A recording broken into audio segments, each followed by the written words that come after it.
காதல் பொல்லாதது, ஒரு காவல் இல்லாதது.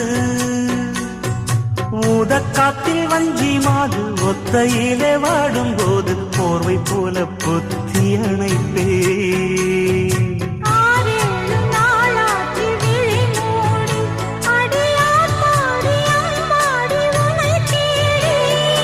நீதானே மானே என் இளஞ்சோடி, உனை நீங்காது என்றும் என் உயிர் நாடி.